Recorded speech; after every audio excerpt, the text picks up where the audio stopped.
lightning and the thunder.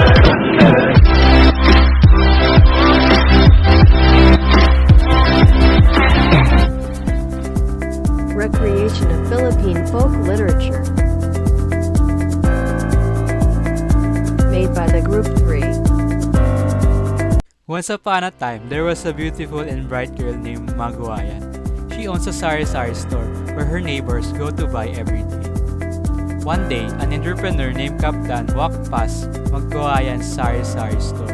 Seeing that business was doing great, Kaptan approached Maguayan and proposed to invest in her sari-sari store, promising her that her store will become the biggest grocery store in Manila. She agreed and later became close friends with Kaptan. After the grocery store became successful, they both agreed to marry their children to each other. Maguayan introduced her daughter, Lidagat, and Kaptan introduced his son, Lihangin. Lidagat gave birth to a daughter and 3 sons. Lidagat and Lihangin loved their children, Kalibutan for being strong and brave, Libhaw for always being happy, Libulan for being weak and timid, and Lisuga for being sweet and gentle. One fateful day on a business trip to Mandaluyong City, Lihangin and Lidagat died in a car accident, leaving Likalibutan to inherit the grocery. Afterward, Kaptan and Magua took care of them and taught Likalibutan how to run the grocery.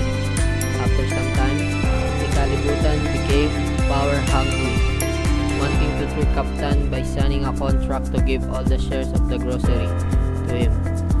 He asked his siblings to help with his plan.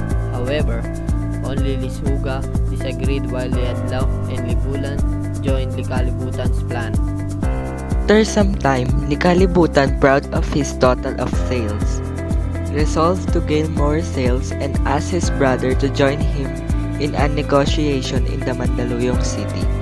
They refused at first, but when Likalibutan became angry with them, the friendly Liadlaw, not wishing to offend his brother, agreed to help.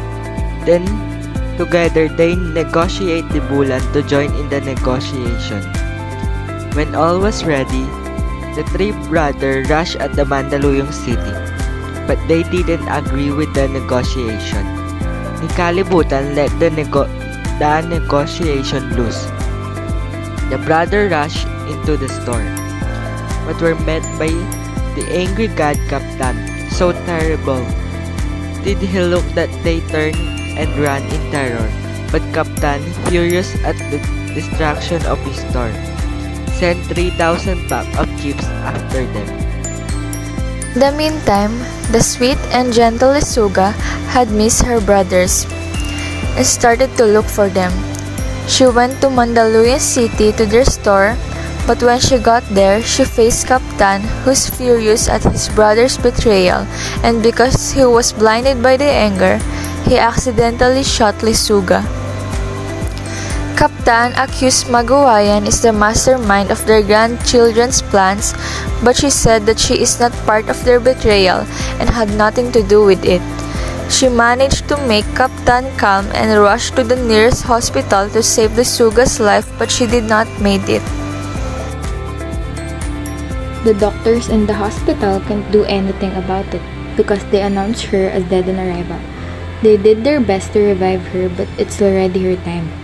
Sooner after that incident happened, a man and the woman approached them to invest in their business. The man's name was Sikalak and the woman's was Sikabay. Their children Libo and Saman became the next investors after their parents. We all know that the youngest child will be always naughty at all, and they need to learn a lesson to discipline and to respect everybody, especially in the elderly. There was a man named Pandaguan. He is the youngest son, and then this child saw a fish and catch it using the fish net.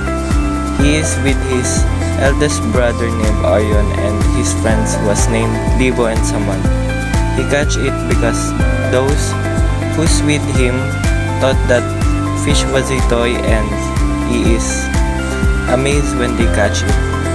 As he is the youngest son, he should learn many lessons first because he doesn't know what he's doing.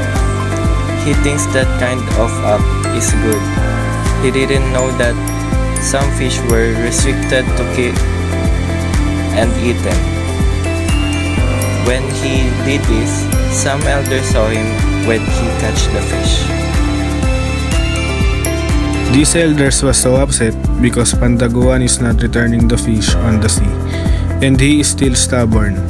He is still not listening on what the elder says, and because of this, they hit the kid lightly by teaching this kid a lesson, and the kid was weakened. Pandaguan and those with him were locked in a room for several days, and they had nothing to eat. And these are the consequences when not listening, especially to the elders.